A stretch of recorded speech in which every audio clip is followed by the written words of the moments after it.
물건값이 다시 내려가지 않을 이유에 대한 칼럼이 워싱턴 포스트에 실렸습니다. 제너럴 모터스와 스텔란티스 전국 자동차 노조원은 오늘 파업을 확장했습니다. 포드 노조원은 회사와 협상이 진전이 돼서 파업 확장을 하지 않았습니다. 노조는 바이든 대통령에게 피켓 시위에 함께 참여하자고 제안했습니다. 트럼프 전 대통령이 최근 사이가 나빴던 팍스의 루퍼트 머덕 회장이 사임하고 나서 침묵을 깼습니다. 머덕의 은퇴 소식을 또 다른 정치적인 적인 미치 매코넬 공화당 상원 원내대표를 공격하는데 트럼프 전 대통령은 쓰고 있습니다.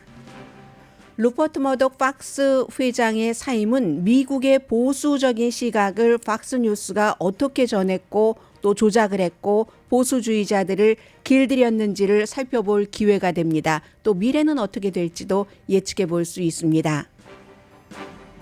예비선거가 일찍 치러지는 뉴햄프셔 주민들은 바이든 대통령에게 만족하진 않지만 트럼프와 비교하면 두 자릿수 차이로 바이든 대통령을 지지한다는 여론조사 결과가 나왔습니다. 민주당인 연방상원 외교관계위원회 위원장이 뇌물수수 혐의로 기소됐는데 심상치 않은 사건입니다. 밥 메넨데스 연방상원 의원과 부인이 뇌물수수 대가로 돈 같은 것을 받은 것은 물론이고 그리고 그것을 받기 위해서 지금 골드바 같은 것도 텔레비전 화면에 비치고 있습니다. 그것을 받기 위해서 심지어는 이집트 정부에 좋은 기밀을 이집트 정부 쪽으로 빼돌렸다는 지금 지적까지 나오고 있습니다. 기소됐습니다. 최근 보수 기부자들로부터 엄청난 금전 베네핏을 받아 논란의 대상인 클래런스 토마스 연방 대법관은 가장 영향력 있는 정치 조직인 코크 네트워크 이벤트에 적어도 2번 참석했고 연설도 했습니다. 2살 소녀가 강아지 2마리와 함께 집을 나가자 온 동네 사람들과 법 집행관이 소녀를 찾아 나섰습니다. 소녀는 자정쯤 된 시간에 숲속에서 강아지 한 마리를 벽에 삼아 잠을 자고 있었고 또 다른 강아지는 소녀를 지키고 있었습니다.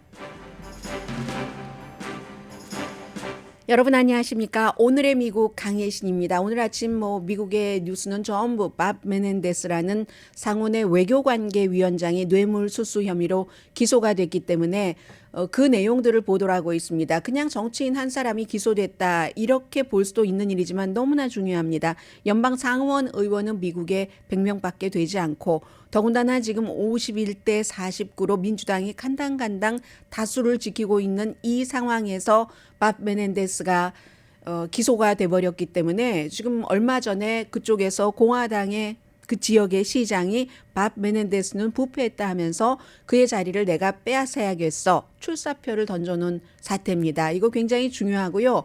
그리고 사람들이 더군다나 텔레비전에 저렇게 골드바 같은 것을 뇌물로 받았다는 것을 보면은 사람들이 굉장히 흥분하기도 하고 또 하나는 저는 이 사건의 가장 중요한 포인트 가운데 하나가 꼬리가 길면 잡힌다.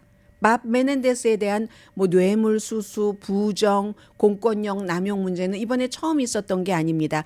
결국은 얼마 전에도 하나의 케이스가 기각됐는데 잡히고 말았습니다. 확실하게. 그리고 그 내용들을 들여다보면 한국의 누구 옷장에서 뭐가 나왔네 하는 것과도 비슷하거든요.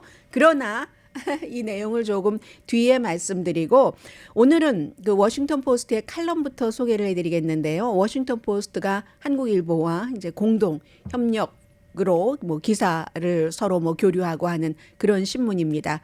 미국에서 정치 신문으로는 최고의 그 마스터 자리를 지키고 있고요. 이 워싱턴 포스트에서 이민 정치 또 공공정책이라든가 그리고 경제에 관한 칼럼을 쓰는 칼럼니스트 캐서린 램펠 씨가 오늘 사람들에게 너무 많은 질문을 받는다면서 그 질문에 대한 답을 좀 썼습니다. 물가가 언제 내려가나요? 안 궁금하세요, 여러분? 그래서 이제 그 칼럼부터 여러분들께 소개를 해드릴 텐데요. 왜 물건값이 내려가지 않습니까? 언제가 돼야지 팬데믹 이전으로 내려갈 겁니까? 수없이 질문을 받는데 거기에 대해서 우선 간단한 답은 이 답을 내면서 설명도 물론 합니다마는 그런 일 없을 겁니다. 팬데믹 이전의 수준으로 물건값이 내려가는 일은 없을 겁니다 하는 게 일단의 답입니다. 그래서 처음에 이렇게 시작을 하죠. 2019년도에 피자, 우리 왜 무슨 큰 미국 마켓에 가면 한 조각에 얼마에 팔고 제일 그 비싼 물건을 같은 물건인데도 비싸게 파는 곳에서조차도 로스앤젤레스인데 뭐 1달러 99센트인가요? 뭐 이런 적이 있었는데 이 칼럼니스트는 그렇게 가장 비싼 마켓에 가장 비싼 그 피자 조각을 예로 들진 않았고 2019년도에 피자 조각 한 조각이 한 끼를 그냥 쉽게 때운다 하는 정도의 피자가 99센트였다면 지금 1달러 50센트라는 겁니다. 그럼 50% 오른 건가요? 그런데 이거 다시 내려가지 않을 겁니다. 라고 얘기를 하고요. 연방준비제도도 그 99센트짜리 원피스의 피자 가격을 지금 1달러 50센트를 99센트로 내리려고 노력하는 게 아닙니다. 다만 더 많이 빨리 올라가는 것을 피하게 하기 위한 노력을 하고 있는 겁니다. 그래서 만약 그 피자 가격이 내년에 지금 1달러 50센트인데 1달러 53센트 정도가 된다면 지금보다 0.03%가 오른다면은 우리 연준의 임무는 완성했습니다. 이렇게 얘기할 것이라고 말합니다.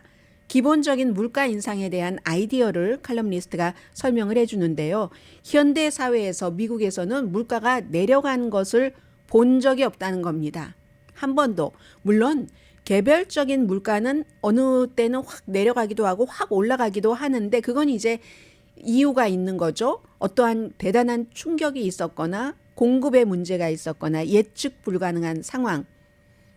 가장 큰 예로 달걀값이 얼마 전에 얼마나 비쌌습니까? 조류 독감 때문에 그랬고 그리고 나서는 또 내려가잖아요. 그런 아이템의 경우는 또 허리케인이 막 오면은 오일 회사가 있는 곳, 정유 회사가 있는 곳 이런 곳에 정유 작업 같은 것을 하지 못하는 이유 등으로 물론 기업이 이때는 이때다 하고 살짝 얹어 놓는 경우도 없지 않아 있겠으나 그러나 기본적인 이유는 그런 것으로 확 올라가죠. 가솔린 값이. 가솔린 값이 올라가면 뭐 등등 다 또 뭐 덩달아서 올라가고 하는데 그런데 그런 것은 또 그 요인이 없어지면은 사라져서 값이 좀 내려가기도 하고 이렇게 왔다 갔다 큰 폭 차이로 하는 개별적인 아이템의 오르내림은 있지만 기본적으로는 장기적으로는 모든 물가는 올라가는 추세라는 겁니다. 의도적으로 그렇게 디자인을 했다는 겁니다. 경제 전문가들은 일반적으로는 물건값이 올라가는 게 좋다고 생각합니다. 물론 너무 많이 올라가는 것 말고 적절한 수준이고 이 정도는 올라갈 것 같아 하고 예측 가능하고 그리고 그 같은 그 올라감의 수치가 좀 안정적이라면 제한적인 가격 상승이라고 부르고 있죠.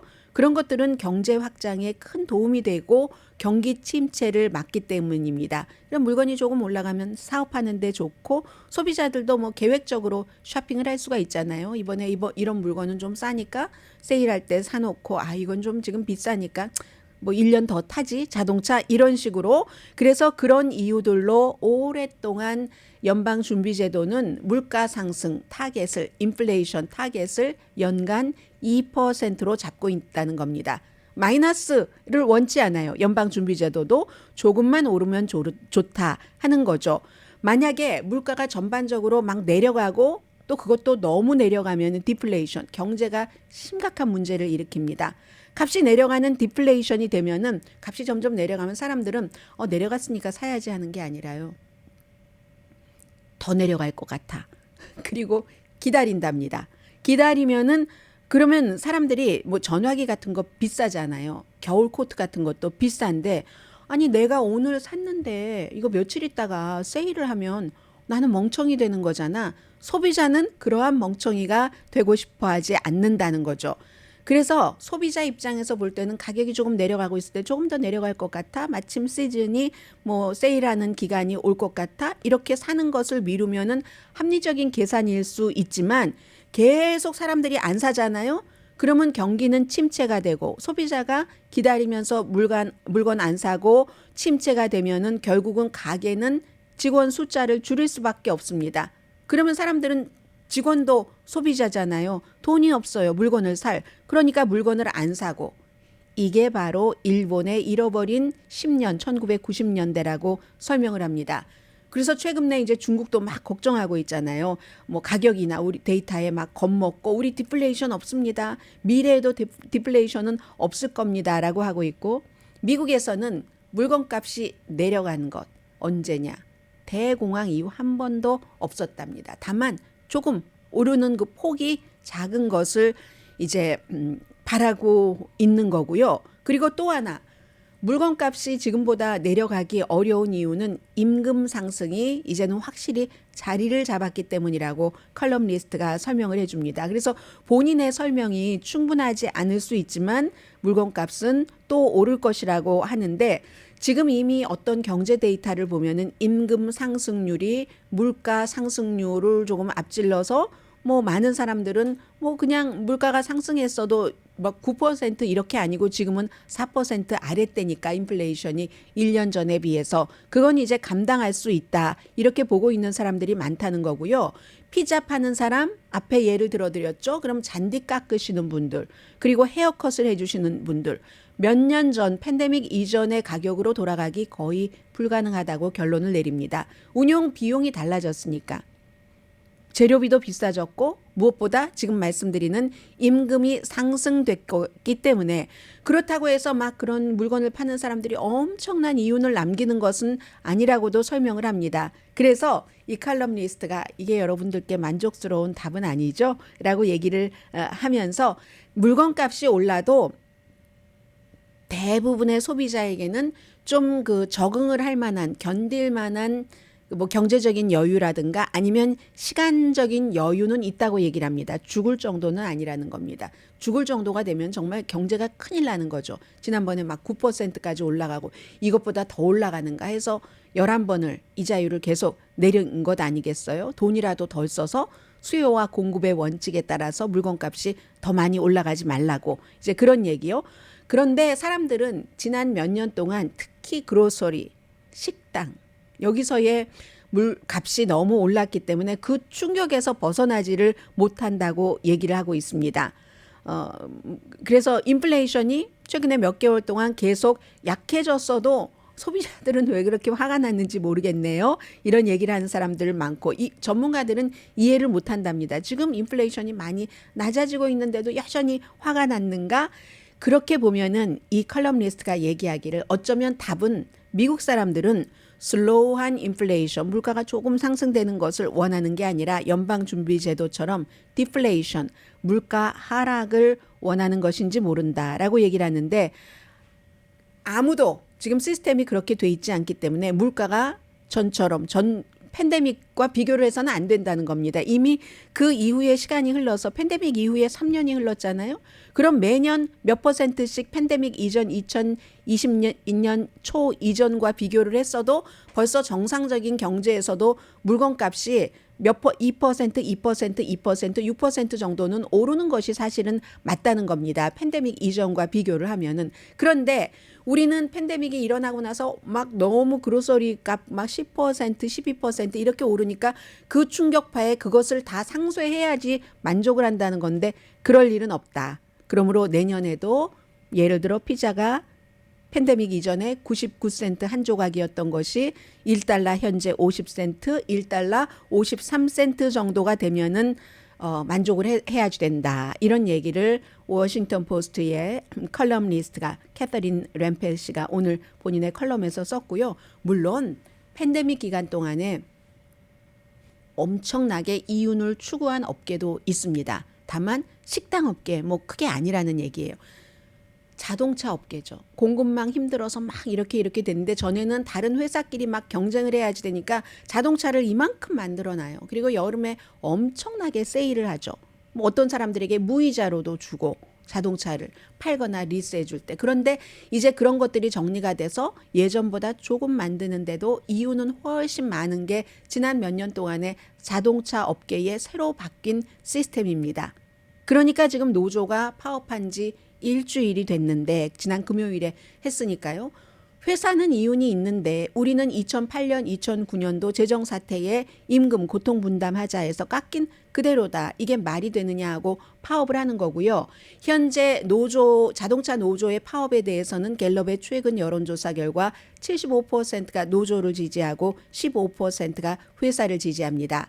오늘 3사잖아요. 포드, 그리고 제너럴 모터스, 스텔란티스, 크라이슬러. 이 3사 중에서 포드는 조금 회사에서 노조원과 협상을 한다고 하니까 파업 확장을 안 했습니다. 지금까지 전체 노조원, 전미 자동차 노조에 속해 있는 15만 명 가운데 10%가 파업을 했는데, 그런데 제너럴 모터스와 스텔란티스는 이게 협상이 잘 되지 않아서 오늘 조금 더 파업을 확대를 한다는 겁니다. 38군데 부품 배분 센터도 이제 확대를 하고 더 나은 베네핏 달라는 거잖아요. 뭐 4년 동안 CEO들 많이 벌었으니까 우리도 4년 동안 36% 임금 인상, 그리고 또 뭐가 있죠? 뭐 베네핏 같은 것도 있고, 시간이 32시간 하자는 건 좀 그런 것 같죠? 그리고 봉급은 똑같이 달라고 하고, 그건 좀 무리가 있다라고 생각하는 사람들도 많이 있는 것 같고요. 그래서 지금 파업하고 있는 동안에 회사에서 돈을 주지 않으니까 노조가 얼마나 돈이 많으면 노조가 1인당 $500씩은 지급하지만 그 돈 가지고는 지금 어림도 없죠. 골드만삭스가 오늘 예상을 하는데 일주일에 각 회사당 이렇게 파업이 나오면 1억 달러에서 1억 2,500만 달러 정도 손해를 본다고 하고요. 또 노조는 인공지능 때문에, 전기자동차 때문에 일자리 잃는, 여기에 대한 고민도 많은 거고, 회사에서는 임금 인상 앞으로 4년 동안 36%는 어림도 없다. 20% 정도로 하자. 회사는요, 지금 팬데믹 이후에 새로 바뀐 시스템에 의해서 취하고 있는 이득은 그대로 유지를 하면서도 또 이제 자동차, 전기 자동차 같은 거 파는 것도 그대로 유지를 하면서 이제 남는 돈에서 그 정도는 줄 수 있다. 뭐 이렇게 지금 얘기를 하고 있는 겁니다. 그러니까 노조는 이건 안 된다고, 우리 영원히 기다릴 수는 없다. 회사가 바로잡을 방법 알면서도 시행하지 않는 거다. 그리고 대중이 우리를 지지하고 있다. 대중은 지금까지는 아직 파업하고 일주일밖에 되지 않았기 때문에 본인들 자동차 가격에 아직은 큰 영향을 미치지 않으니까 노조를 지지하지만, 이것도 길어지면 여론이라는 것은요 항상 달라지거든요. 그걸 이제 다 양쪽에서 계산을 하겠죠. 제너럴 모터스의 그 마크 로이스 사장은 사장대로 디트로이트 프레스 같은 데다가 뭐 기고문을 써서 우리도 그렇게 많이 벌지 않습니다. 우리도 투자를 해야지 됩니다. 노조의 그 지금 주장은 너무 과한 겁니다. 이런 얘기를 하고 있는데, 아무튼 오늘 미국 전국적으로 처음이니까 역사상 88년 만에 3대 자동차 회사가 동시에 파업을 하는 이제 일주일을 넘겼고, 대통령까지 나와서 피켓 시위를 들라고 하니까 대통령으로서는 참 고민인 거죠. 그리고 다음 주에는 트럼프 전 대통령이 저 시위하는 노조원들과 같이 뭔가를 가서 연설을 한다는 것 아니겠어요? 공화당의 제2차 예비선거 후보의 토론을 스킵하고서 굉장히 중요한 이슈입니다.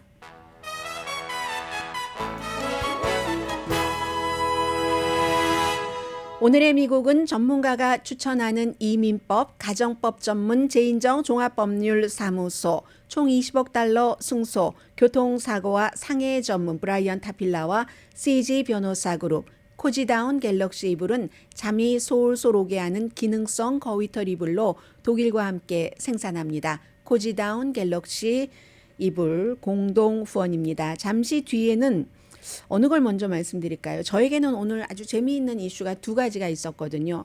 오늘에서야 여러분들께 그 팍스의 과거부터 현재까지를 조금 이해를 할 수 있는 좀 전반적인 것을 전해드릴 수 있을 것 같고요. 그래서 여러분과 여러분의 친구가 정치 문제로 싸울 때 팍스를 보는 사람과 다른 매체를 보는 사람이 왜 이렇게 싸우게 됐는가 하는 걸 볼 수 있거든요. 그리고 밥 메넨데스라는 민주당의 연방 상원 의원은 지도부니까, 중진이니까 뭐 저처럼 뉴스를 하는 사람은 익숙하지만 익숙하지 않으신 분들이 많으실 테지만 이게 아주 스토리가 들어있어요. 재미있게. 잠시 뒤에 전해드립니다. 제가 하나는 남겼습니다. 어차피 9시 때 광고 아니었잖아요. 그러니까 지금 제가 밖에 말씀을 드렸고요. 혹시 방송으로라도 듣고 계신 그 IT 부서분은 광고 지금 8시 때가 나갔습니다. 9시 대로 바꿔주시기 바랍니다. 예비 선거가 일찍 치러주는 주가 미국에서 아이오와주와 뉴햄프셔주잖아요. 그래서 이제 이거 중요한데 뉴햄프셔주에서 여론조사를 했더니 유니버시티 오브 뉴햄프셔와 CNN이 공동으로 여론조사를 했더니 여기서 오랜만에 바이든 대통령이 트럼프 전 대통령을 앞서간다 하는 결과가 나왔거든요. 그것도 두 자릿수 12%포인트. 그런데 뉴햄프셔는 조금이 아니라 진보적이죠. 지난번에도 바이든 대통령이 이겼습니다. 그래서 유권자의 52%는 바이든을 지지한다고 했고 40%가 트럼프, 결정 안 한 사람이 8%거든요. 2020년도에는 바이든 대통령이 7.4% 차이로 이겼습니다. 뉴햄프셔주에서. 그런데 지금 12% 차이인 것을 보면은 그러면은 뉴햄프셔주에서는 바이든 대통령이 좀 인기가 있었네요. 그 사이에. 그리고 공화당이 계속 뉴햄프셔를 공략하긴 하지만 2000년도에 그 아들 부시 대통령 이후에는 한 번도 뉴햄프셔주에서 이기지 못했습니다. 그리고 또 이 여론조사에서는 바이든 대통령이 뭐 워낙에 민주당에 뭐 그럴듯한 후보도 없지만 다른 후보들보다도 예비선거에서도 78% 차이로 이기고 있고요. 56% 주민은 여기서 이제 바이든 대통령에게 나쁜 뉴스가 나오는데 2024년도에 트럼프냐 바이든이냐 하면 당연히 바이든을 찍을 수밖에 없는데 바이든 대통령이 재선 대통령으로서 일을 한다 할지라도 내가 만족하지 않거나 아니면 지금보다도 더 나빠질 것 같아. 이렇게 답변을 했습니다. 그런데 이제 전체적인 결과를 보면은 니키 헤일리가 얘기한 게 맞다는 느낌이 드네요. 니키 헤일리가 공화당 첫 번째 예비선거 후보 토론을 할 때 그랬잖아요. 미국에서 가장 인기 없는 사람이 누구냐면 도널드 J. 트럼프다. 이게 뉴햄프셔주에서는 보여줬네요. 자, 그리고 트럼프 전 대통령이 오늘이 이제 본인의 그 소셜 미디어에 쓴 것을 보니까 어제 제가 루퍼트 머덕을 말씀을 드렸는데 팍스 뉴스 한 뉴스의 채널의 회장이 사임한다는 거, 그 사람 너무 유명한 사람이지만 그 뉴스가 왜 중요한가? 결국은 미국의 여론을 수십 년 동안 이끌어왔고 앞으로 2024년도 대통령 선거에서도 결정적인 영향을 미칠 수 있는 매체의 회장이 내려와서 명예회장으로, 물론 뭐 회장과 52살의 그 락라인이라는 아들이 머덕이 아버지와 좀 비슷한 정치적인 시각을 가졌고 이 사람 그랬기 때문에 승계 작업에서 그 왕좌를 차지한 겁니다. 지금 동생 물리치고 한때는 동생 제임스가 될 것이다 하는 시각도 굉장히 많았었거든요. 그런 건데 그래서 제가 이 팍스를 전해드리는데 트럼프 전 대통령이 이 루퍼트 머덕과 이 트럼프 전 대통령은 굉장히 사이가 좋았다 나빴다 하잖아요. 지금은 나쁜 편입니다. 오늘 소셜미디어에 사람들은 내가 루퍼트 머덕을 쫓아냈다고 생각하는데 그건 아니고 하면서 이참에 미치 매코넬까지 말하자면 제거하자고 얘기를 했거든요. 미치 매코넬도 공화당이지만 상원에서 원내대표로 있으면서 트럼프 전 대통령에게 좀 해를 줬기 때문에 그래서 이제 그렇다 이렇게 표현을 했습니다. 급진 좌파 미치광이들과 그들이 원하는 것을 주는 민주당이래요. 미치 매코넬 공화당을. 민주당 미치 매코넬도 제거하는 것은 어떨까? 트럼프 전 대통령과 그의 동맹들은 최근에 계속 이 미치 매코넬을 공화당 기득권의 이건 완전히 기둥이다. 그리고 루퍼트 머덕도 본인에게 최근에 잘해주지 않았다 해서 부정선거 없었다는 게 이제 선거 그 재판 과정에서는 루퍼트 머덕도 그렇게 생각했고 션 해니티 또 누구예요? 터커 칼슨, 로라 잉그램 다 그렇게 생각하면서도 텔레비전에서는 계속 부정선거입니다라고 했다고 본인들이 자백을 했잖아요. 법원의 그 진술을. 왜요? 이유가? 뭐 언론의 자유, 표현의 자유를 얘기를 하더만 어제 루퍼트 머덕이 본인이 얘기를 했잖아요. 돈 때문에 그랬다고. 시청자들이 트럼프 전 대통령에게서 멀어지면은 팍스를 외면할 것이므로 그럼 팍스는 수입이 없어지니까 그래서 알면서도 그렇게 보도했다고 얘기를 했잖아요. 그래서 도미니언 보링 시스템에 8억 달러를 이제 주면서 협상을 한 거잖아요. 이런 그 회사인데 그래서 많은 호주와 영국과 미국의 신문, 방송이 있지만 루퍼트 머덕이 가장 사랑하는 매체는 팍스입니다. 굉장히 영향력이 있기 때문에. 그리고 트럼프는 팍스의 루퍼트 머덕과 지금 사이가 나쁘기 때문에 루퍼트 머덕 갔다 그러면 이제 미치 매코넬도 보내야지 돼 이런 얘기를 하는 거고 팍스 첫 번째 토론도 공화당 예비선거 팍스가 주최했고 다음 주에도 팍스가 주최하는데 여기 역시 안 갑니다. 루퍼트 머덕만큼 미국의 현대 정치에 영향을 끼친 사람이 없습니다. 언론에도 마찬가지고요. 그의 계속 이어온 그의 레가시 같은 것은 팍스 뉴스와 공화당에 스며든 두려움과 멸시. 두려움은 소수인종, 이민자에 대한 두려움도 되고 멸시는 아니 엘리트들이 우리를 말이야 못 배웠다고 트럼프를 지지한다고 우리를 좀 경멸해 하면서 엘리트를 멸시하는 이거를 계속한 일반 사람들이 그렇게 생각을 하고 있다면 2배, 3배로 확대를 해서 와 하게 만들면서 계속 광고로 돈을 벌었다는 거죠. 71년 전에 작은 호주 신문사 아버지에게 물려받아서 그걸 이제 우파 정치를 하는 그리고 더 많은 돈은 또 가십 믿거나 말거나 가짜를 막 풀고 그것도 막 해킹까지 하면서 전화 도청까지 하면서 큰 이슈였잖아요. 팍스가 그런 팍스 계열의 그를 총괄하는 루퍼트 머덕이 그렇게 비즈니스를 운영을 해와서 돈을 번 사람입니다. 그런데 팍스는 1996년도에 제가 팍스를 많이 보는 친구분들과 아닌 분들 사이에서의 논쟁을 지금부터 조금 말씀을 드리겠는데 1996년도에 팍스는 이제 미국의 매체가 신문이고 방송이고 좌파가 많아요. 다 아시는 것처럼 진보가 많습니다. 왜냐하면 언론인들은 기자들은 대체적으로 부자를 보호하자 이것보다는 가난하고 힘없는 사람을 보호하자 쪽입니다. 그게 또 건전한 거고요. 왜냐하면 부자들은 알아서 다 해요.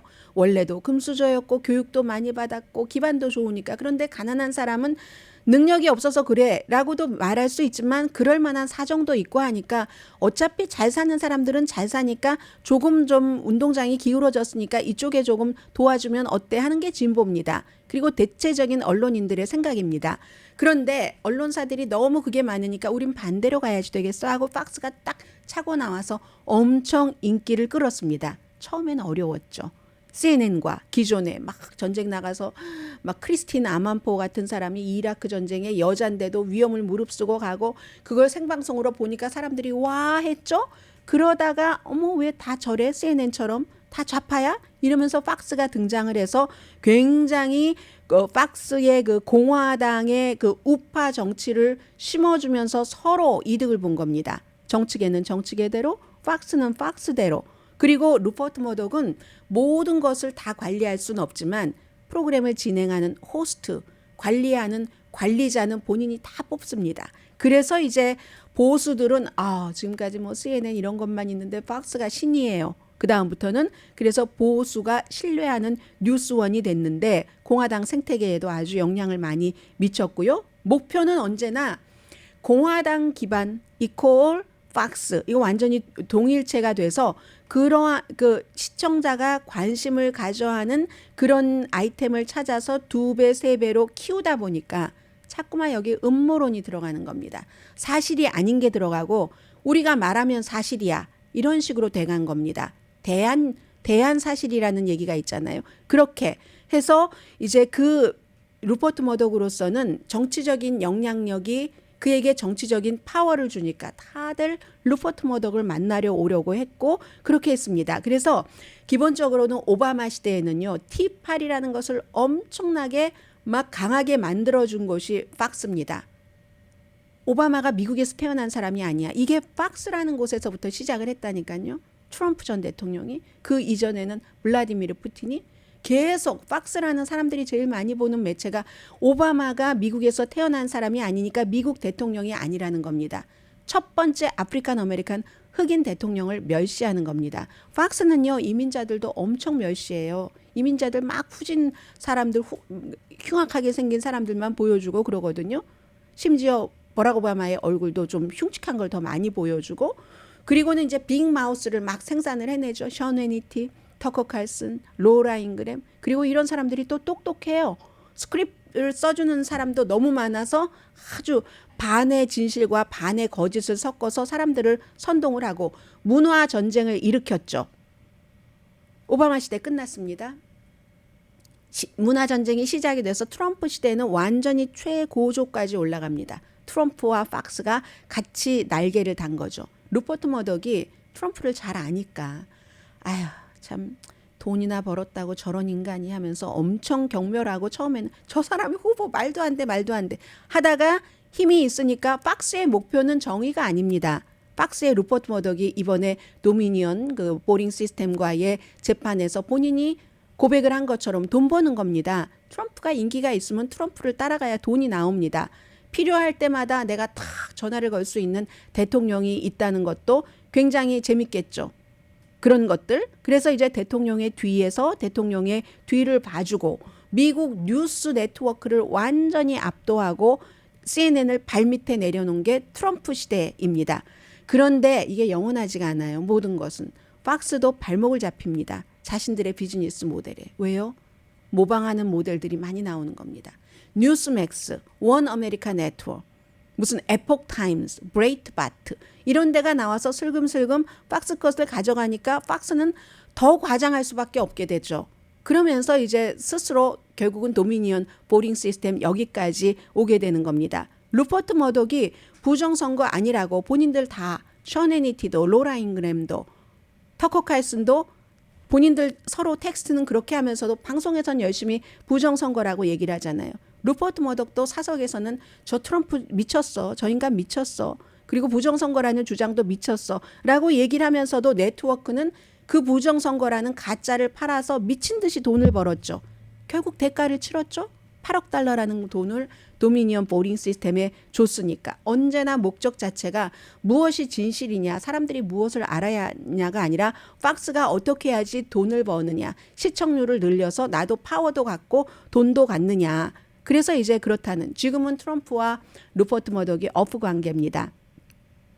그래도 트럼프가 공화당의 후보가 대선 후보가 된다면 팍스가 트럼프를 지지하는 데는 의심할 여지가 없고 트럼프도 팍스를 받아들일 겁니다. 팍스만큼 강한 힘의 매체가 없으니까. 아무리 요즘에 뉴스맥스다 원 아메리카 네트워크이다 인터뷰를 해봐야 팍스만 하겠습니까?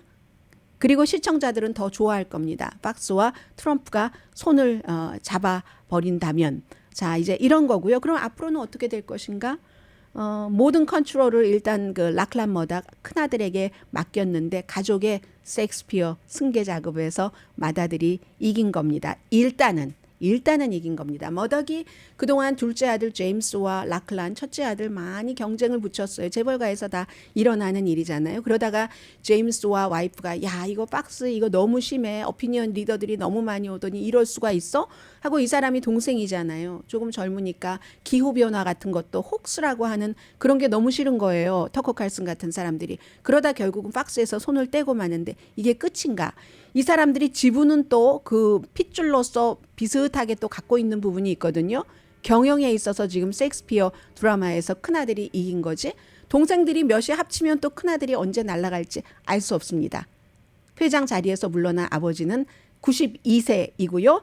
아무튼 그리하여 91개 혐의로 기소가 됐어도 여전히 영향력이 있는 트럼프와 팍스 뉴스가 어떻게 힘을 합칠 것인가. 이게 이제 락란 머덕 시기에 뭐 숙제라고 할 수 있을까요? 아버지에게 몇 년 동안 계속 충성을 해서 아버지의 정치적인 이걸 그대로 아들이 따라가서 이제 동생 제치고 이렇게 됐는데 아무튼 팍스는 시청자들이 원하는 것을 줌으로써 선전머신 활동을 하고 돈과 파워를 받았는데 뉴욕타임스의 한 그 미셸 골드버그 NPR에도 많이 나오는 그 뉴욕타임스에는 칼럼을 쓰고요.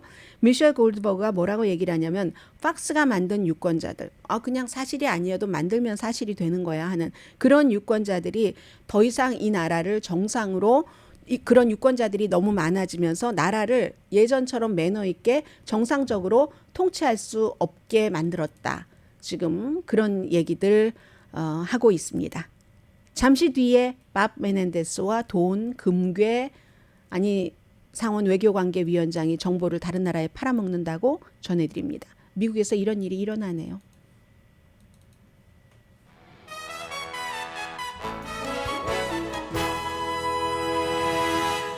라디오 서울 방송 오늘의 미국 듣고 계십니다. 지금부터 여러분께서 굉장히 많이 앞으로 길게 듣게 되실 뉴스이고 상원의 어떤 지형조차도 바뀔 수 있는 그런 아이템입니다. 민주당의 중진인 밥 메넨데스 연방 상원 의원과 와이프가 뇌물수수 혐의로 세 가지 혐의로 기소가 됐는데 굉장히 파워풀한 사람이고요. 뉴저지가 지역구입니다. 지난 10년 사이에 두 번째 부패와 관련돼서 기소가 됐고 첫 번째 것은 그의 힘이 막강해서인지 흐지부지 돼버렸는데 이번에는 꼬리가 길면은 잡혔다라는 말을 그래서 드렸습니다.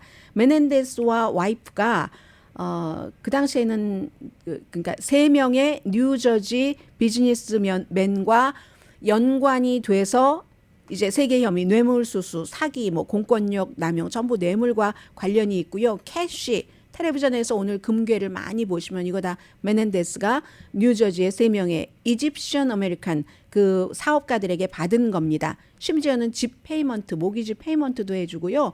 그리고 무슨 아주 뭐 굉장히 비싼 그 머세디스 벤츠 비싼 자동차도 주고 했었다는 건데 그 밖에도 뭐 많습니다. 결국은 어떤 것은 뭐 세 명인데 뭐 와넬 하나라는 이름 한 사람만 불러드리죠. 예민한 정보를 이집트 정부에 전달하고 이집트 정부에 득이 되게 했다. 실행을 했다는 겁니다.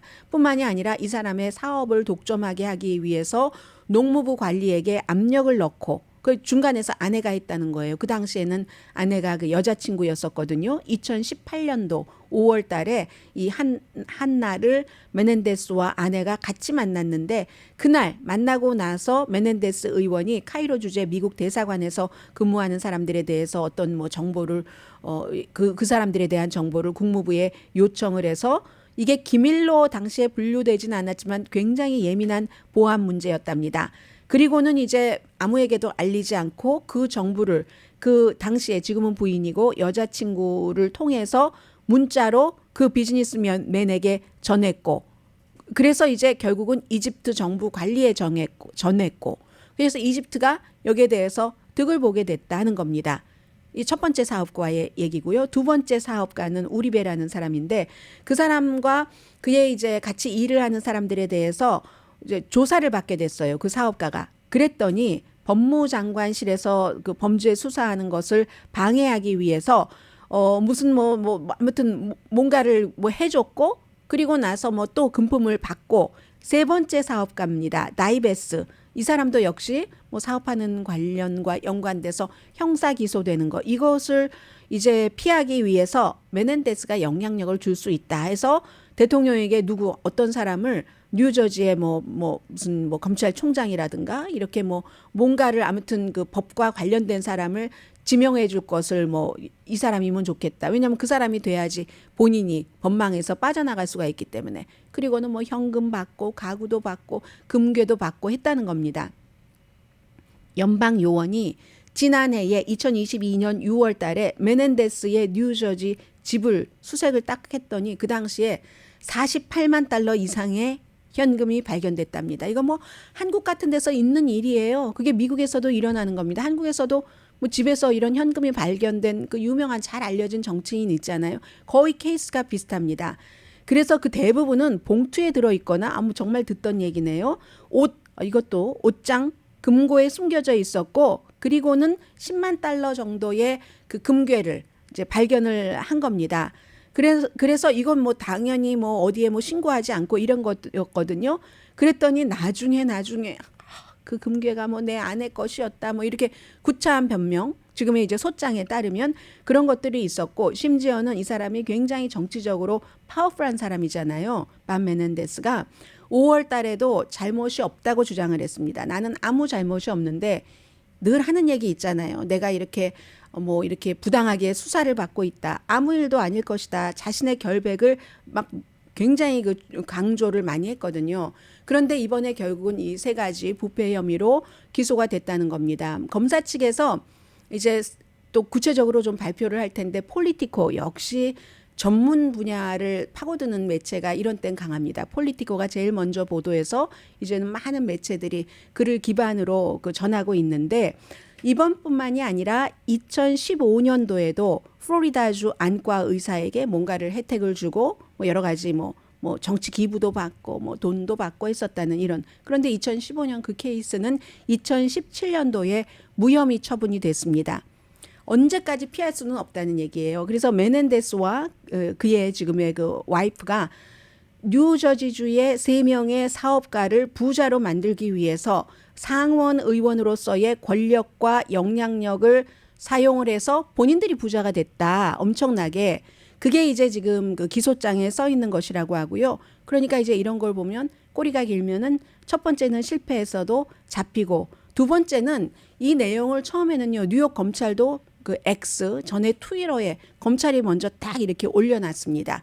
그런 것이 있고 그리고 지금 중요한 것은 이 메넨데스에게 이미 공화당인 한 시장이 내가 저 사람 너무 부패했어. 저 자리를 빼앗아야지 되겠어 하고 지난주에 선거에 출마를 하겠다. 2024년도 내년도입니다. 그럼 이 케이스는 글쎄요. 민주당에서 누군가가 나와서 그 메넨데스의 자리를 이어받을 수 있을지는 모릅니다만 이런 케이스에는 민주당이 부패해서 하는 선거 캠페인이 굉장히 영향을 미칠 것이기 때문에 민주당이 한석을 잃어버릴 수도 있는 그리고 어떻게 보면은 이거 당에서도 알았을 텐데 지난 10년 동안 밥 메넨데스 주변에 그림자가 계속 부패의 그림자가 떠다니고 있었는데 당 지도부에서도 뭔가로 그가 필요했으니까 이걸 제거하지 않았다는 거죠. 이런 모든 것들이 연관된 케이스고요. 클래런스 토마스에 대해서는 간단히만 말씀드리겠습니다. 프로퍼블리카가 그동안 계속 연방대법관 클래런스 토마스가 부자에게 얼마나 많은 돈을 받고 화려한 여행을 하고 했는가를 폭로를 했는데 오늘은요. 심지어 그 코크 브라더스, 데이비 코크 형은 2019년도에 숨졌고 지금 찰스 코크만 있잖아요. 코크 네트워크, 정확하게는 뭐 스탠드 투게더라는 정치 조직이죠. 이 행사에 적어도 2번 나가서 이벤트에서 연설까지 했다. 그러면은 이제 그리고 나서 코크 브라더스 특히 이제 찰스 코크가 신경을 쓰고 있는 기후 변화는 뭐 가짜다. 이런 여러 가지 내용들 있잖아요. 거기에 대해서 판결을 내리는데 투표를 한 이런 여러 가지 케이스에 대해서 나오니까 밥 메넨데스가 10년 동안 무사했다가 저렇게 됐는데 클래런스 토마스도 지금 너무 많은 어떤 뭐 선물, 뇌물, 부적절한 여러 가지가 나오기 때문에 이 사람도 어떻게 될지 알 수가 없어요. 아무튼 판결을 한 것을 보면은 코크 브라더스의 어떤 횡재 같은 것을 많이 줬으니까 부자에 대한 뭐 세금 감면이라든가 기후 변화에 대한 기업의 어떤 것들 이런 판결을 할 때 길면은 잡힌다. 이런 케이스가 될지 아닐지 클래런스 토마스 케이스는 아직 모르겠습니다.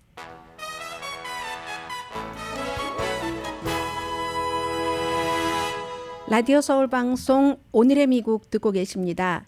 네, 오늘 아침에 NPR 방송과 볼로디미르 젤렌스키 우크라이나 대통령이 어떤 때는 그들의 언어로, 어떤 때는 우리의 미국의 언어로 길게 인터뷰하는 것을 들었는데요. 우선 전쟁이 언제 끝나는가 하는 것은 세계 사람들에게 영향을 미치잖아요. 그 점에 대해서 평화협정에 대해서 블라디미르 푸틴을 믿을 수가 없다라고 얘기를 합니다. 두 가지를 예로 들었는데 하나는 프리고진이라는 바그너의 용병 대장을 그 사람과 협상을 하고 나서 이 프리고진이 등장을 했다가 비행기 사고로 결국은 이제 암살한 것으로 다들 믿고 있잖아요. 그렇게 숨졌는데 어떻게 푸틴을 믿을 수가 있는가. 두 번째는 이 우크라이나를 침공하기 전에 유럽 리더들과 만나서 2014년도에 이미 크림반도를 점령한 전적이 있기 때문에 절대로 다시 다른 나라를 침공하는 일이 없다고 그렇게 약속을 해놓고도 지금 현실이 이런 거다. 푸틴이 평화협상을 한다는 진정한 의도가 있기 전에는 믿을 수 없는 인간이다. 이런 얘기를 했고요. 그리고 이제 NPR 방송이 우크라이나 사람들과 현지에서 많이 인터뷰를 해서 그 가운데 70대의 한 분이 뭐 다 좋고 젊은이들은 결혼을 미루고 결혼하자마자 또 남편은 군대에 가고 이런 내용들도 전하고 한 여성이 우리 공통적인 의문은 언제 전쟁이 끝나는가라고 목소리를 들려줬어요. 그랬더니 우크라이나의 대통령이 나이 드신 분만 그런 게 아니라 모든 사람들이 언제 전쟁이 끝나는가 그게 큰 관심일 겁니다. 우리가 승리할 때가 전쟁이 끝나는 때입니다. 이렇게 얘기를 했습니다. 그리고 승리하려면 미국에 와서 저희에게 무기를 주셔야지 됩니다. 했는데 지금 하원에서 케빈 맥카티가 아니 볼로디미르 젤렌스키가 미국 의회에 선출된 사람도 아니고 미국 국가도 아닌데 우리가 그 말을 다 들어줄 필요는 없지 뭐 이런 얘기를 했고 대신에 또 그 대통령은 추가로 지원한다 하는 그런 말을 했고 또다시 이 전쟁 중인 대통령은 캐나다로 가서 오늘 캐나다 지도자에게 도움을 요청하고 있습니다. 2살짜리 소녀가 미시건주에서 집을 나갔는데 화요일 저녁 8시쯤 미시건과 위스콘신 경계인데 사람들이 다 찾아 나섰고 뭐 드론도 띄우고 경찰견 등등해서 수색을 했는데 도시 위에서 좀 떨어진 곳이에요. 숲에서 잠을 자고 있대요. 이 2살짜리 공주가 2마리 강아지와 함께 갔는데 한 마리 강아지를 벽에 삼아 또 한 마리의 강아지는 이 소녀를 지켜주고 있다는 겁니다. 별다른 이상 없이. 그런데 어떻게 3마일이나 떨어진 곳에서 발견이 됐는지 그것이 알고 싶답니다. 강혜신이었습니다.